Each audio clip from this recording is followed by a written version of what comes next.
آپ MSc physics کی تیاری کریں، نتیجہ MA اسلامیات کا نکل آئے گا. جس چیز کی تیاری کی ہے، امتحان دیا، اسی کا نتیجہ نکلے گا.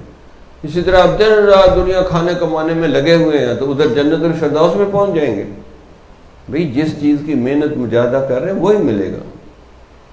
تو اس لیے اللہ تعالیٰ ہر بندے کو ہر وقت آزما رہے. فَمَن يَعْمَلْ مِثْقَالَ ذَرَّةٍ خَيْرًا يَرَهُ وَمَن يَعْمَلْ مِثْقَالَ ذَرَّةٍ شَرًّا يَرَهُ. جو ذرا برابر نیکی کرے گا وہ بھی دیکھے گا، جو ذرا برابر برائی کرے گا وہ بھی قیامت والے دن دیکھے گا. ہر چیز لکھی ہوئی. حتیٰ کہ سورہ کہف میں فرمایا مَا لِهَٰذَا الْكِتَابِ لَا يُغَادِرُ صَغِيرَةً وَلَا كَبِيرَةً إِلَّا أَحْصَاهَا. اس نامہ اعمال کو کیا ہو گیا ہے کہ اس نے نہ میری کوئی چھوٹی چیز چھوڑی ہے نہ کوئی بڑی چیز چھوڑی ہے، ہر چیز لکھ ماری ہے، ہر چیز لکھی ہوئی ہو. یوں سمجھے آپ کی ویڈیو فلم بن رہی، چلا دے گا اللہ قیامت والے.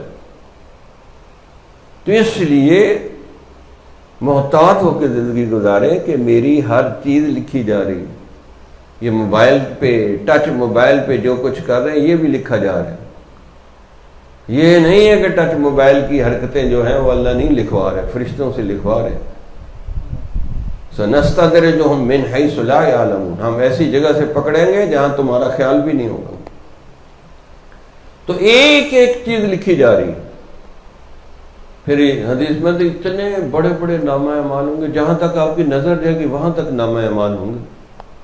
آپ روز کی باتیں لکھنی شروع کریں، کتنی کاپیاں بھر جائیں گی. کس سے مانگے کہاں جائیں، کس سے کہیں